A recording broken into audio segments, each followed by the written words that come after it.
Ladies and gentlemen, welcome to the Facebook page of News18 Assam Northeast.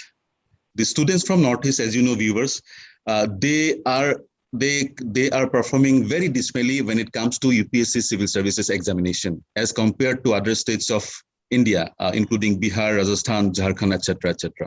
Why this is so? What is not there in the Northeast internal states, which is there in other states? This is high time we should discuss. If we compare the population of the entire Northeast, there should be at least 30 successful candidates every year out of 700, 800 candidates, but this is not happening. So to discuss all these things, we have invited to our show Mr. Robin Hibu. He is the Special Commissioner, Delhi Police. I don't need to give his introduction because he is a very popular face as far as Northeast is concerned. I must tell you, viewers, if the people from Northeast are safe today in Delhi, it is because of Mr. Hibu. But we are not talking about this today. And his journey to become an IPS officer is also inspiring. But now we need more and more IPS officers from Northeast like him, because I believe as much as we'll have our stakeholding in the bureaucracy and governance, will be the part of mainstream India. Welcome to our show, Mr. Hibu. I'm glad that you are here. Thank you so much, Partho. Nice to see you that your channel is doing a very, very extraordinary something which is need of the hour for the youth. I'm very glad. Yes, sir. Thanks a lot. That's our effort.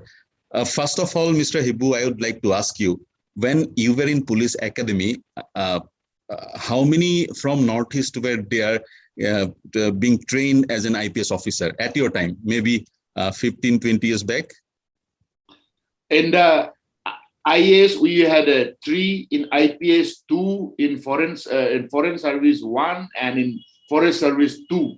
So we were around 9 of us were in the academy. Okay, which batch, sir?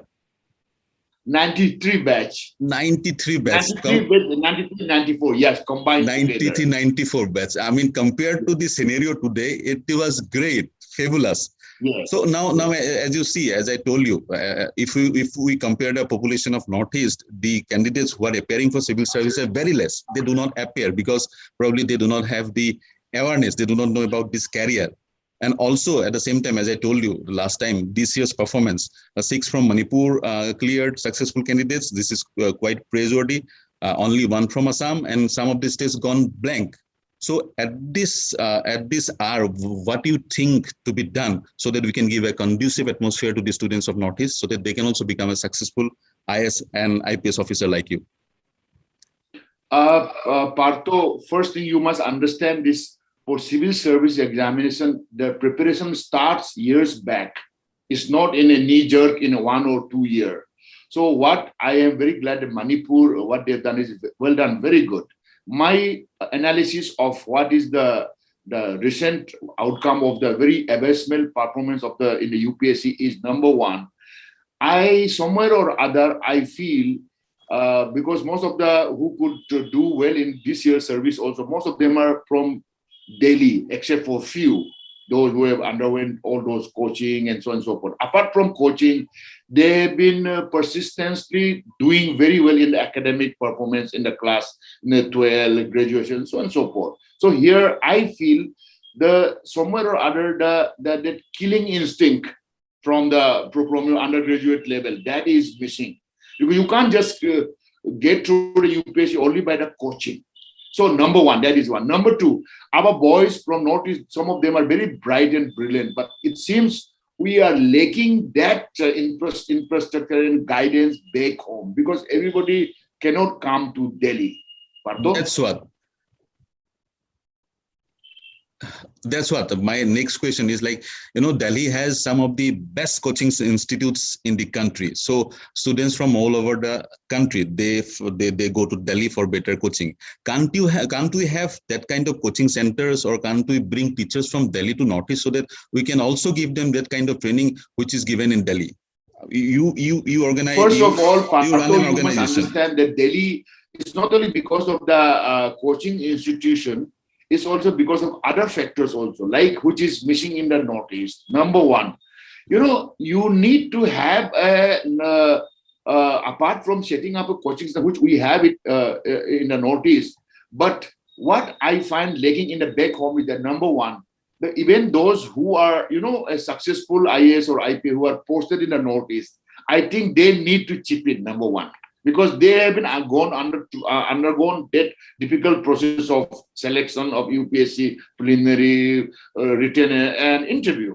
That is number one. Number two, I believe the quality of coaching institute in the Northeastern state is not up to the mark. Why? Number one, you don't have a proper infrastructure. The manpower who are manning there are somewhere or other not that highest standard because of low remunerations. Third, there is not much latest material which is available like what is in Delhi. Fourth, we feel there is a what is called mental block that only in Delhi can only be, it will only possible in Delhi, which is not a factor.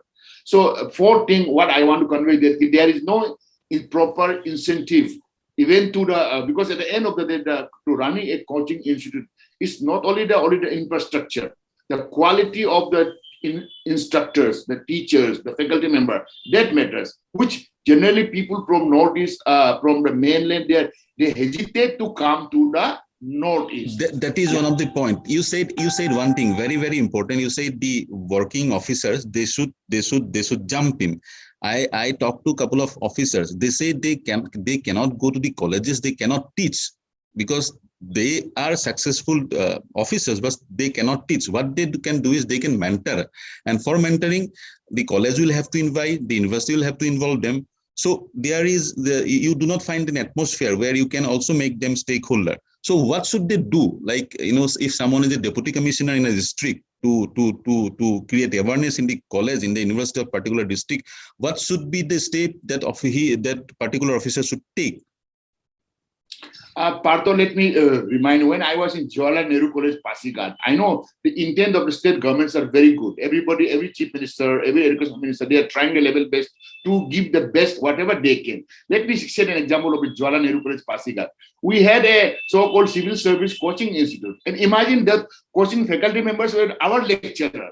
So there was no incentive. There was not much. That is one. Now, since you have very pointed out that all those successful IAS, IPS, or IFS, or IRS of the post that they back in the Northeast, being in a nature of job, everybody is thoroughly busy. My suggestion would be you cannot every time invite them to a college. It is a knee-jerk attempt. My suggestion will be what I'm trying in Arunachal Pradesh, that set up one institution in one state, like in Guwahati, maybe in Cotton College, or maybe in some academic where it has a good infrastructure, and select those promising youth or graduate from your state. You can't make a donkey eat a horse. So for that, you need to have a very, very stringent selection for the promising youth who will be groomed. I mean to select few who can compete at the national level. For that, you need to have a set up one. No need to set up. You have already infrastructures are there in Assam. Like I'm giving an example from Assam, Assam Academic or Administrative Academy. You have a Cotton College. You have so many good institutions. Designate one of them and select this selection process. Why I'm emphasizing again, Partho, like what we do in our helping, and also you need to factor in his or her consistent academic performance of the student right from class 10 to graduations. Because a student who does consistently very well from the 10, 12 graduation or post-graduation, there is most likely he or she is likely to do well. So this factor you have to keep it in mind while selecting. And apart from this, you need to factor in also the economic factor. Those who are brilliant, who cannot afford to pay the fee, so and so forth. Once you have this pool of selected bright students like from Assam or from particular state, then you need to have, again, as we call it, a faculty honorary member. Like, yes, one DC Kamrup or DC Itanagar, they cannot spend every day, but certainly they can spend 1-2 hours maybe in whenever they are free. So you can make it a capsule of maybe in the evening or on Saturday or Sunday. And it should be headed by a person who is madly interested to groom the student. It should not be like any babu's work. Usko de diya, wo nahi kiya, ye nahi kiya. There should be somebody. ad hoc process. Yes, I am told Yes. the officers from Bihar and Jharkhand, irrespective of their cadres, they have a very strong organization, and they fully support the students from Bihar and Jharkhand in any manner, irrespective of cadre. If someone is from Bihar, an officer working in Arunachal cadre, or Assam Meghalaya cadre, he is helping out the students of Jharkhand. They have a very strong organization. Can't also the officers from Northeast have such kind of organization and groom and mentor in whatever ways the students from Northeast, the way you said? That's a very good idea, Partho. The problem lies in the Northeast is that, like, for example, like Nagaland is very far away, Manipur is far away. What I would suggest is state-wise, number one. Because in the state capital, yeah, maximum officers, they are there. So for that, this is what I told you, is someone, you know, who is having really that, what is called feeling, ki, I have my apnung koi banana hai. So only so you have to select or identify those officers, make him a full, you know, what is called power, monitor it directly under the chief minister, get together like-minded IAS, IPS, like what I'm doing now for Arunachal. I'm very glad this time also from our center, 21 in the state civil service and UPSC. Yeah, that I know. Yeah, please go ahead. Yes. Yeah, that I know, because your viewers, Mr. Hibu is also running an organization, Helping Hand. Helping Hand is also, you know, offering all kinds of supports to the UPSC aspirant. So can't you bring that Helping Hand, your organization, to different states of Northeast like Guwahati, Imphal, etc., etc.? Partho, I'm very glad to tell you that already we have MOU signed with the Darjeeling. Already we have MOU signed with the Nagaland.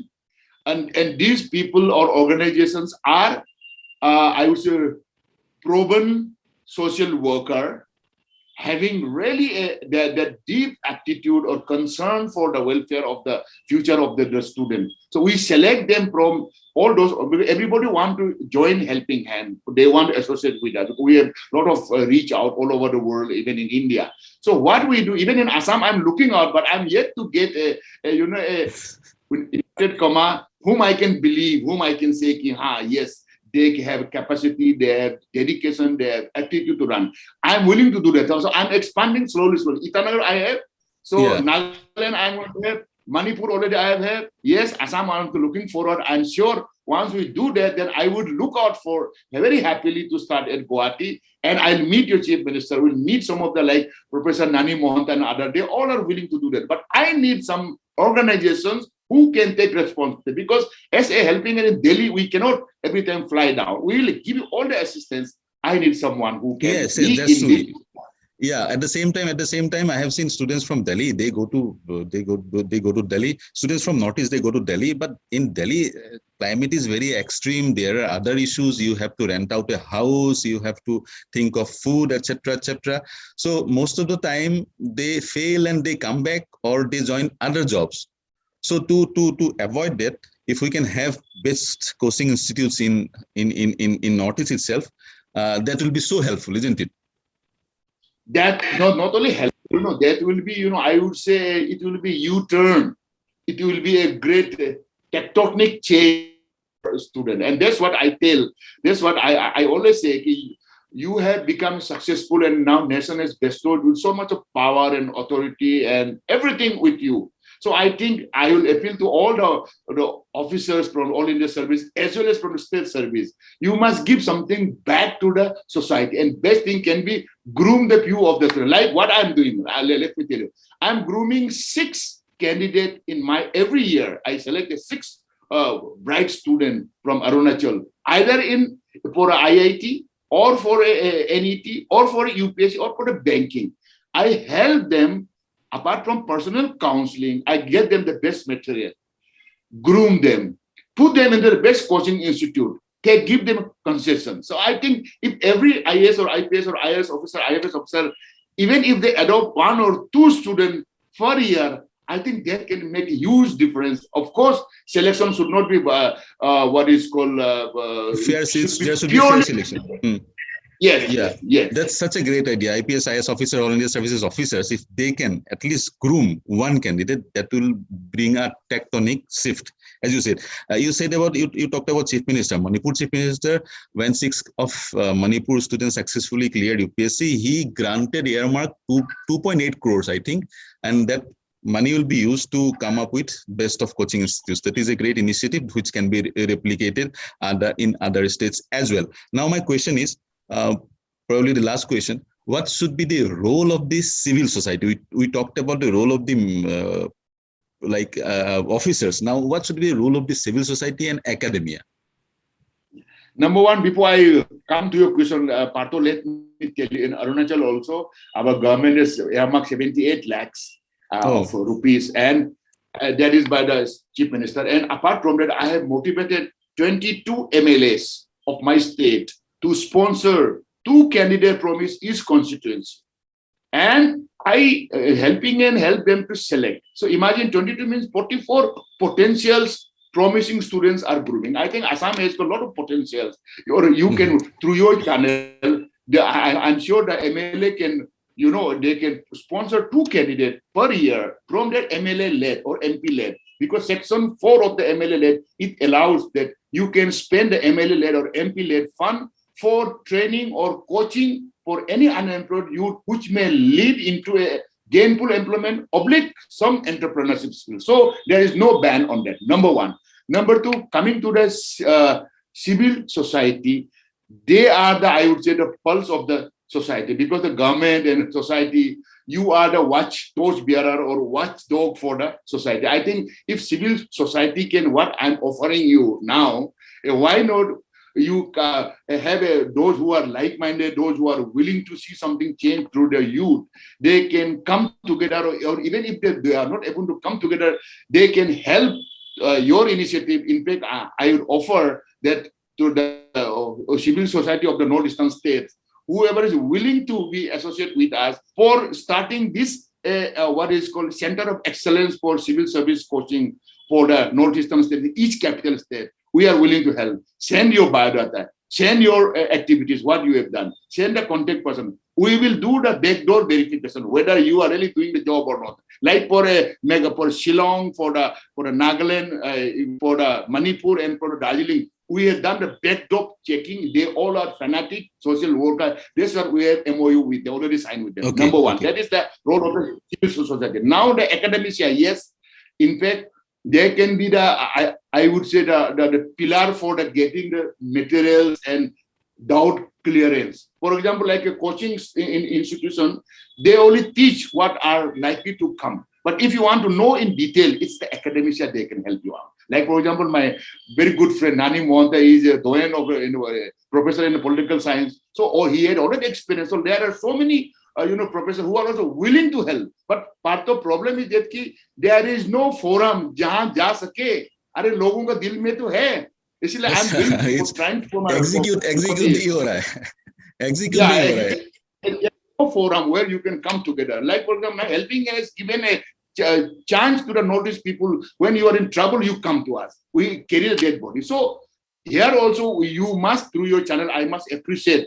Or you are the only channel which has really taken out this very progressive idea of catering for the youth problem, which our people are very deprived of this elite civil service. You must keep it up, not only with me. Next time you must decide talk with some of your education minister, with some of your social organizations, NGOs, and some of like you, then we can have a very good brainstorming discussion so that society is made aware of that, and chief minister can also be roped in. Partho? Yes, very good idea, sir. You have given some best ideas. Even MLAs can mentor, IPS officers can mentor, MLAs can divert the local area development funds.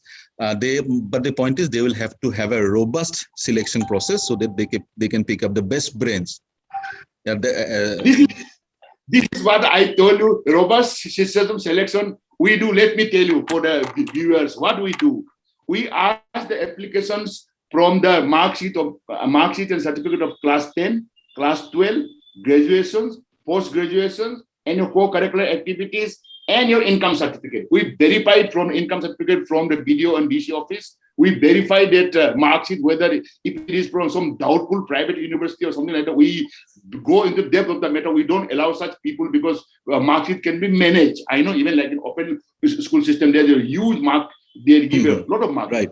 This process, it is headed by me, another IFS officer, another IAS officer, another IAS officer. We are 4 of them are ruthlessly checking it. Then only we give the scholarship. I assure you, all the MLAs and all the MPs and all the government, that if you want us to do the selection, we will do it in a very, very professional way. You will get, and let me tell you, out of 22 sponsors, Partho 16 go through state civil service. 7 are preparing for UPSC. So is it not a good example for other MLA and MP for the Northeast? Very much, sir. Very much. It's a very good example. He said the robust system, he said now it has to be followed. I'm not saying if we'll have huge numbers of officers in all India service, our states will progress. But what I'm saying is we should have a fair share of civil servants in the UPSC. As I said, as compared to the population, we are not doing very much well. We should have at least 30 to 35 successful candidates every year out of 700, 800 candidates. So we'll have to take the initiative. Mr. Hibu has already taken the initiative. It is high time everyone should involve, the bureaucrats, the civil society, the lawmaker, everyone should involve, so that we can give a conducive academic atmosphere to the aspirants, so that they can also become successful IAS, IPS, and other all India service officer. Thanks, Mr. Hibu, for joining us. It's glad to have you here. Thank you very much. Thank you so much, Partho. Keep on doing good work. Thank you. Jai. Thank you, sir. Thank you.